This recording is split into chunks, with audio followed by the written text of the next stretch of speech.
Hello friends. तो आज हम फिर से एक वीडियो लेके आपके सामने आ रहे हैं जो कि पैसों के मैनेजमेंट को लेकर रहेगा। पिछले वीडियो में हमने बात किया था कि पैसों को कैसे कमाया जाए, पैसे कमाना बुरा क्यों है या पैसे को कैसे कमाया जाए, लेकिन अगर हम पैसा कमा लेते हैं तो उसे मैनेज कैसे किया जाए। पैसों का मैनेजमेंट सीखेंगे आज के इस वीडियो में। तो चलिए शुरू करते हैं। तो दोस्तों, इस मैनेजमेंट को सीखने के लिए आज हम एक बुक के लेसन्स को लेने वाले हैं जो हमने सीखा उस बुक को पढ़ के। वो बुक है रिच डैड पुअर डैड। अगर आप बुक्स पढ़ते हैं और सेल्फ हेल्प फाइनेंशियल लेवल की बुक पढ़ते हैं तो आपको पता होगा rich dad poor dad world की नंबर 1 फाइनेंशियल बुक है, और वो क्यों है ये आपको पता चल जाएगा। तो उस बुक से मैं आपको 5 ऐसी बातें बताने वाला हूँ जिसे अगर आपने अपनी लाइफ में फॉलो कर लिया तो आपको अमीर होने से कोई नहीं रोक सकता। और ऐसा भी अमीर नहीं कि आप पैसे बहुत हैं आपके पास लेकिन फिर भी आप अपने धंधे में बिजी हैं। ऐसे आप अमीर होंगे कि आपका धंधा चल रहा है, आपका काम चल रहा है और आप बढ़िया अपने परिवार के साथ समय दे रहे हैं, अपने मनपसंद काम कर रहे हैं। तो चलिए शुरू करते हैं। तो सबसे पहली बात उस बुक में बताई गई है ESBI मॉडल। अब ये ESBI मॉडल क्या है? तो ESBI मॉडल में क्या है? E से एम्प्लॉय, S से सेल्फ एम्प्लॉय, I से इन्वेस्टर और B से बिजनेसमैन। E और जो S होता है वो एक तरफ होता है, B और जो I होता है वो एक तरफ होता है। यानी एम्प्लॉय और सेल्फ एम्प्लॉय जो होता है वो एक तरफ होता है और बिजनेसमैन और इन्वेस्टर एक तरफ होता है। तो जो E और S है, जो एम्प्लॉय और सेल्फ एम्प्लॉय है, ये सबसे कम पैसे कमाते हैं। एम्प्लॉय माने वो जो कंपनी जा रहा है, जॉब जा रहा है, किसी दूसरे की नौकरी कर रहा है। और सेल्फ एम्प्लॉय वो है जो अपनी ही नौकरी कर रहा है, यानी ये उसने किराने की दुकान खोल के बैठ गया है और 12 घंटे खुद ही उसमें बैठ के उसको चला रहा है। अब इधर बात करें बिजनेसमैन की, तो बिजनेसमैन वो होते हैं जो खुद बिजनेस बनाते हैं, किसी प्रॉब्लम को सॉल्व करते हैं मार्केट की, वो होते हैं बिजनेसमैन। और इन्वेस्टर होते हैं जो किसी भी चीज़ में इन्वेस्ट करते हैं, किसी भी बिजनेस में हो गया, स्टॉक में हो गया, म्यूचुअल फंड में हो गया, वो इन्वेस्ट कर देते हैं पैसा। प्रॉपर्टी में हो गया, प्रॉपर्टी में हो गया, गोल्ड में हो गया, मतलब अपना पैसा लगा देते हैं किसी चीज़ पर और जब वो चीज़ बढ़ती है तो उनका पैसा भी बढ़ता है। तो ESBI मॉडल से ये पता चला कि दुनिया के जो 90% लोग हैं या उससे भी ज़्यादा हैं वो इस तरफ आते हैं, E और S यानी एम्प्लॉय और सेल्फ एम्प्लॉय है। और जो 5% या 10% जो जनता है वो इस तरफ आती है, बिजनेसमैन और इन्वेस्टर। तो अगर हमको जीवन में पैसा कमाना है और पैसे से आज़ादी पानी है तो हमको इधर वाले मॉडल में आना होगा, यानी या तो हमको बिजनेसमैन बनना होगा या फिर हमको इन्वेस्टर बनना होगा। अब बिजनेसमैन सुन के आपको बहुत बड़ा लग रहा होगा कि बिजनेस खोलना होगा, कुछ नहीं है ऐसा। अगर आप इस बुक को पढ़ेंगे तो समझ पाएंगे कितना सिंपल है। तो पहली चीज़ तो ये हो गई। फिर उसमें सबसे पहली चीज़ हमें ये सीखने को मिलती है कि जिस तरीके से हम डॉक्टर बनने के लिए डॉक्टरी की पढ़ाई करते हैं, इंजीनियर बनने के लिए इंजीनियरिंग की पढ़ाई करते हैं, उसी तरह अगर हम पैसा कमाना चाहते हैं, पैसा बनाना चाहते हैं तो हमें मनी की भी पढ़ाई करनी पड़ेगी, फाइनेंशियल नॉलेज भी लेनी पड़ेगी।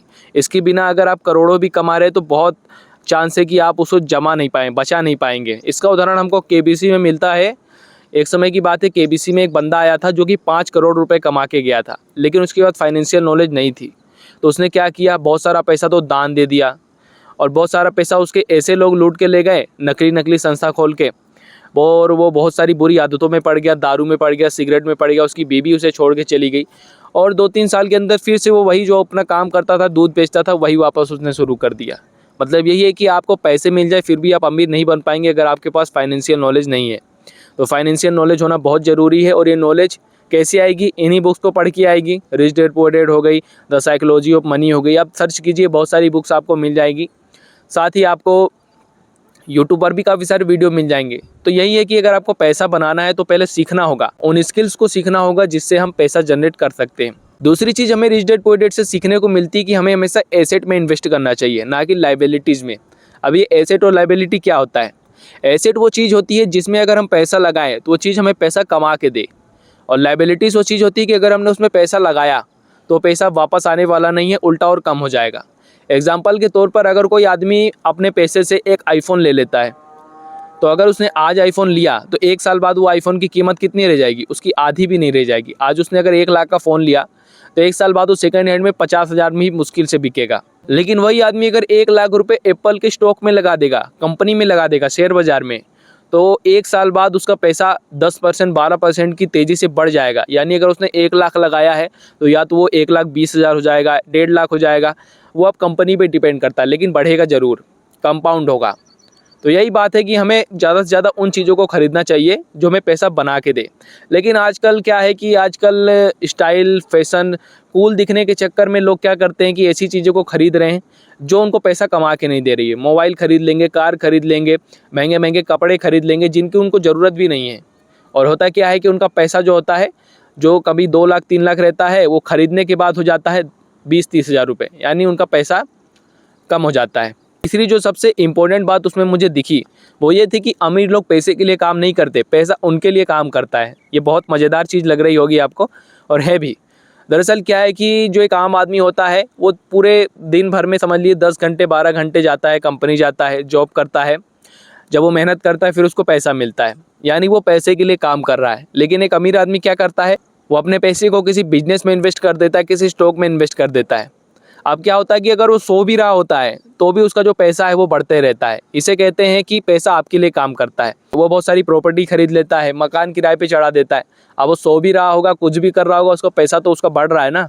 तो हमको ये बहुत ज़रूरी है सीखना कि किस तरीके से पैसे को हम अपने लिए काम में लगाएं, ना कि हम पैसे के लिए काम करें। हाँ, शुरुआत में तो हमको करना होगा, लेकिन जब हमारे पास अच्छा खासा पैसा हो जाए तो हम कुछ ऐसी चीज़ें जो मैंने पिछले बात करी एसेट और लायबिलिटीज़ में, तो एसेट खरीदेंगे तो पैसा अपने आप बढ़ेगा। तो यही चीज़ है कि हमको कुछ ऐसे रास्ते खोजने होंगे जिनसे अगर हम सो भी रहे हों तो हम पैसा कमा सकें। तो जो चौथी बात है कि हमें रिस्क लेने की आदत, मतलब अगर हम कुछ बड़ा करना चाहते हैं ना तो हमें रिस्क भी बड़ा लेना पड़ेगा और उसके लिए हमें तैयार होना पड़ेगा। थोड़ा बहुत हमें पहले से तैयारी करके रखनी पड़ती है।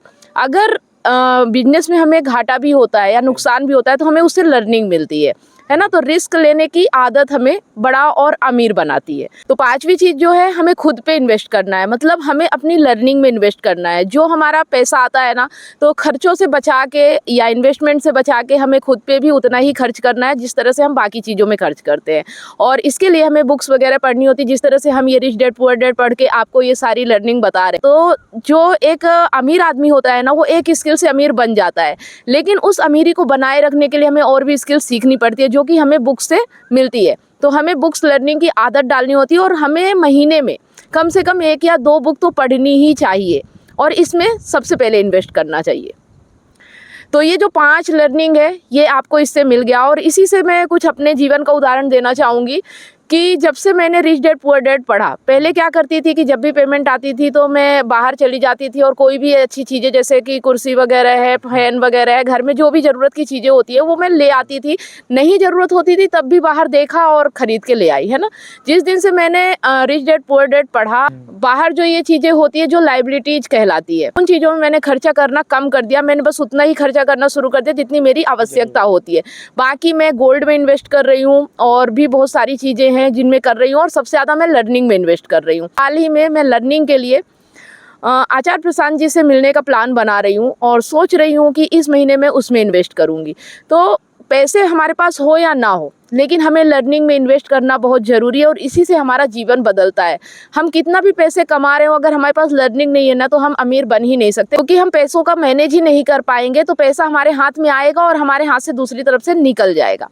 और ज़्यादातर देखिए क्या होता है कि मैंने सिर्फ लोन भी ज़्यादा नहीं लेना है मैंने लोन ले रखा है, लेकिन सिर्फ मतलब होम लोन ले रखा है, वो भी सिर्फ घर रहने के लिए, है ना। ऐसा नहीं है कि बहुत ज़्यादा घर बनाने के लिए, गाड़ी के लिए, कार के लिए, मोबाइल के लिए, इन सब चीज़ों के लिए हमें लोन बिल्कुल नहीं लेना है। नहीं तो आप इसमें भी फंसते चले जाएंगे और ज़िंदगी भर आप कर्जे से मुक्त नहीं हो पाएंगे और कितना भी पैसे कमाएंगे सारा पैसा आप ब्याज में ही देते चले जाएंगे। तो ज़्यादा से ज़्यादा हमें ये ध्यान रखना है कि हमें कर्जा भी नहीं लेना है। अपने जीवन में कोई भी चीज़ अगर खरीदनी है ना तो तब खरीदना है जब उस चीज़ को खरीदने से डबल पैसा हमारे पास हो जाए। मतलब जितने में हम चीज़ खरीद रहे हैं ना उससे डबल पैसा अगर हमारे पास है तो ही हमें वो चीज़ खरीदनी चाहिए। नहीं तो कभी भी हमें लोन में कोई भी ऐसी चीज़ नहीं खरीदना जिसका रेट घट जाता है ना। एक बार अगर हम प्रॉपर्टी में लोन लेते हैं तो वो किसी तरह मैनेज हो भी जाता है, लेकिन अगर हम इसके अलावा कोई चीज़ में लेते हैं वो हमारी लायबिलिटीज़ बन जाता है। मतलब जिस चीज़ के लिए हमें पैसे खर्च करने पड़ रहे हैं वो हमारी लायबिलिटीज़ कहलाता है और जो पैसे कमा के हमें दे रहा है वो एसेट कहलाता है। तो ये सारी चीज़ें जब से मैंने रिच डैड पुअर डैड पढ़ी है तो काफ़ी चीज़ें मेरे जीवन में परिवर्तित हुई है और मैं तेज़ी से अपने जीवन को और अपने पैसों को आगे बढ़ा पा रही हूँ। ये सिर्फ लर्निंग का ही कमाल है। तो लर्निंग कीजिए, अर्निंग कीजिए और अपने पैसों को मैनेज कीजिए। तो यहाँ पर जो मम्मी ने काफ़ी बढ़िया बात बोली लास्ट में कि हमको नॉलेज में सबसे ज़्यादा इन्वेस्ट करना चाहिए। क्यों करना चाहिए? क्योंकि नॉलेज जो है ना वो हमको 100% 200% नहीं 1000% भी फ़ायदा दे सकती है। अगर आप किसी स्टॉक में इन्वेस्ट करेंगे, गोल्ड में इन्वेस्ट करेंगे तो मुश्किल से मुश्किल वो आपको 12%, 15% या 20% तक दे देगा। लेकिन अगर आपने अपनी नॉलेज में इन्वेस्ट किया तो हो सकता है वो आपको 100%, 200%, 500% इतना ज़्यादा भी रिटर्न दे सकती है। और ये हुआ भी है काफ़ी सारे लोगों के साथ। तो सबसे पहले हमको नॉलेज में इन्वेस्ट करना है, यानी जब हमारी पेमेंट आती है तो जैसे ही हमारी पेमेंट आए तो हमको ऐसा नहीं कि निकल पड़ना है अपने खर्चे पूरे करने के लिए, अपने जो बकाए चीज़ें उनको देने के लिए, नहीं। सबसे पहले हमको एक बजट बनाना है और सबसे पहले हमको हमारे ऊपर खर्च करना है। उसके बाद थोड़ा पैसा इन्वेस्ट करना है, यानी अपनी आप जो आपकी पेमेंट है उसका 10% समझ लीजिए इन्वेस्ट करना शुरू कर दीजिए। धीरे धीरे जब आपकी इनकम बढ़े तो इन्वेस्टमेंट भी बढ़ाने लग जाइए। तो यही है कि सबसे पहले खुद के ऊपर इन्वेस्ट कीजिए और एसेट पर इन्वेस्ट कीजिए, उसके बाद जो बचे उसे खर्च कीजिए। तो यही था दोस्तों, सिंपल सी चीज़ थी। अगर आपने इन चीज़ों को धीरे धीरे अपने जीवन में अप्लाई करना शुरू कर दिया तो ऐसा तो नहीं है कि एकाएक आप अमीर हो जाएंगे। धीरे धीरे 1-2 साल लगेंगे, लेकिन आप खुद देख पाएंगे कि आप थोड़े ज़्यादा फाइनेंशियल स्टेबल होते जा रहे हैं। तो चलिए दोस्तों, ये छोटा सा वीडियो उम्मीद है आपके लिए बहुत ज़्यादा हेल्पफुल रहा होगा। तो आज लेते हैं हम अलविदा। बाय बाय, जय हिंद।